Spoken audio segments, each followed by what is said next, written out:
Step out of the vehicle, ma'am. Hands on the hood. Now. The officer's tone wasn't just firm, it dripped with suspicion.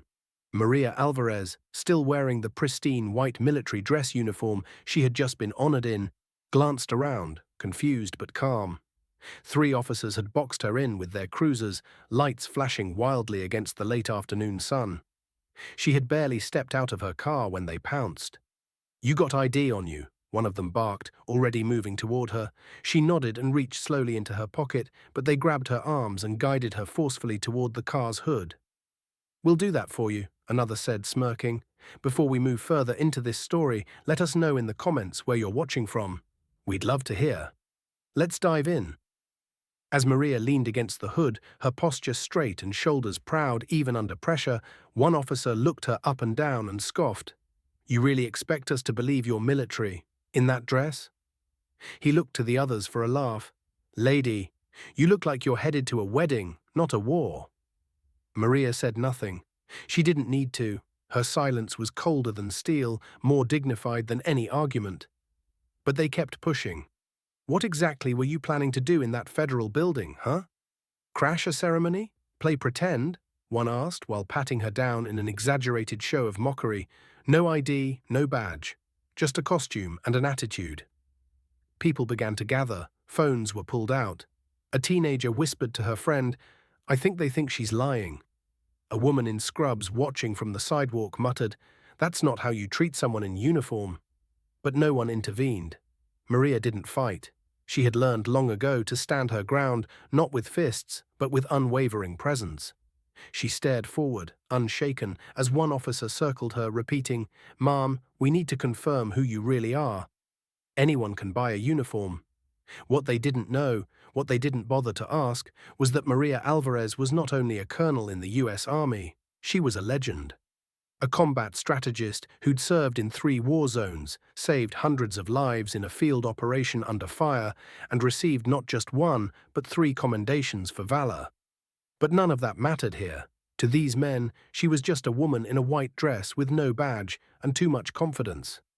10 minutes dragged by, 10 minutes of subtle humiliation, 10 minutes of assumptions, muttered jokes, and the occasional "she must be faking it" from passers-by. Maria never broke, but the tension around her was thick and rising. Then the double-glass doors of the federal building swung open with force. A man in full military dress emerged, tall, broad-shouldered, adorned with ribbons and 4 gleaming stars on his collar. A 4-star general. The crowd turned instantly. He looked around, scanning the scene until his eyes locked on Maria. And then he stopped cold. In a single powerful gesture, he stepped forward and saluted.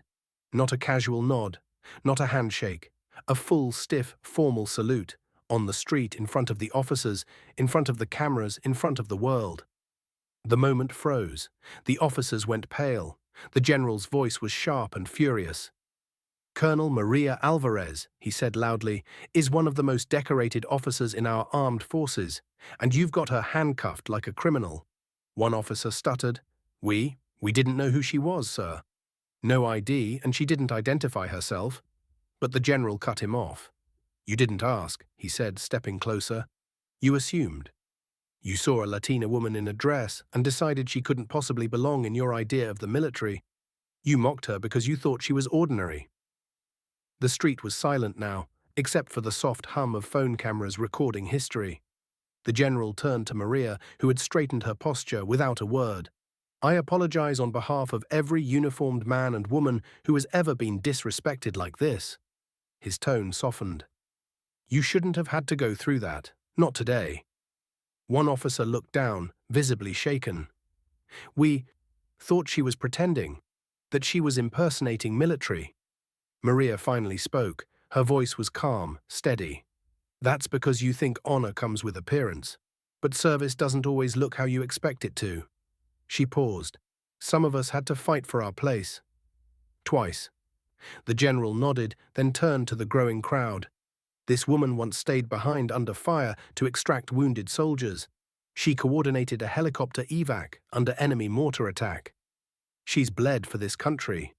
And today she gets treated like a threat, because of how she looks." The crowd began to murmur. A few people clapped. A woman wiped away a tear. A young cadet in uniform whispered, "That's her? That's Colonel Alvarez."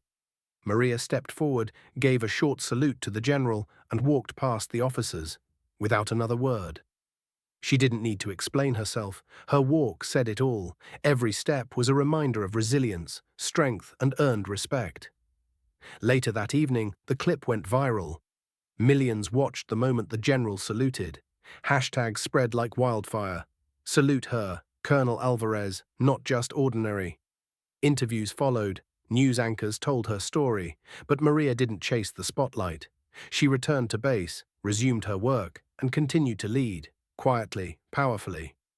Because real leaders don't need to shout. They let their legacy speak for them. Some people wear power, others carry it. Never judge someone by the silence they walk in. They may have earned their respect with blood, courage, and fire. If this story touched you, don't forget to like the video, subscribe to the channel, and let us know how you feel in the comments.